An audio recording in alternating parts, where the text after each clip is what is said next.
Hello, God's little angel. I believe you're doing absolutely fine.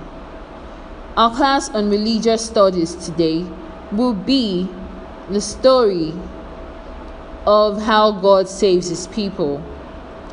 Today you'll be listening to more interesting and awesome stories of how God saved his people from the Bible. The first story we would be talking about is the story of Daniel in the lion's den. Daniel was a man who loved God and loved to pray. But some people planned evil against him.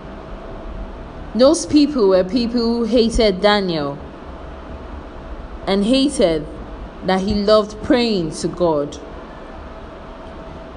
These people went to meet King Darius and made King Darius make a decree that anyone who called on any other god for a period of 30 days will be thrown into the lion's den. Daniel did not stop praying to God because he loved praying to God. And so these evil people went to report him to King Darius. King Darius ordered that he be put in the lion's den as his punishment for disobeying the decree of the king. Daniel was thrown into the lion's den, but the Lord shut the mouths of the lions, and so nothing happened to Daniel. Daniel was saved from the lions. We can see that nothing happened to him, yet he was still praising God in the lion's den.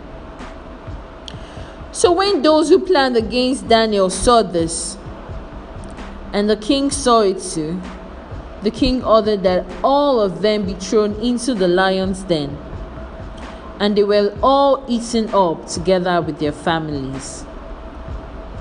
The other story is the story of how the Israelites crossed the Red Sea.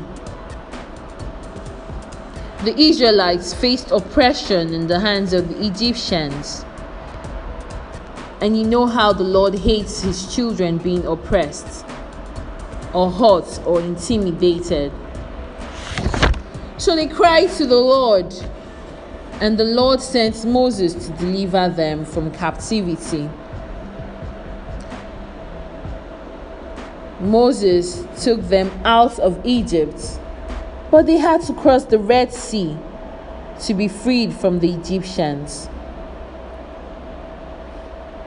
When they got to the Red Sea, they cried out to God and said, "God, why didn't you leave us in Egypt instead of bringing us out into the wilderness to be consumed?"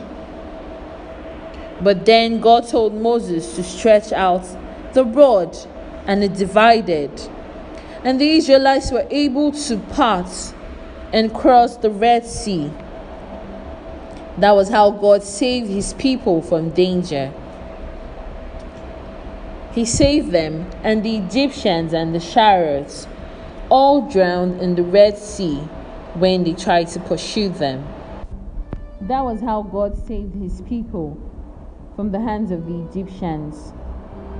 We can see that God is mighty and he is everly ready to save us from every trial or temptation that we may be going through. I hope we enjoyed this class.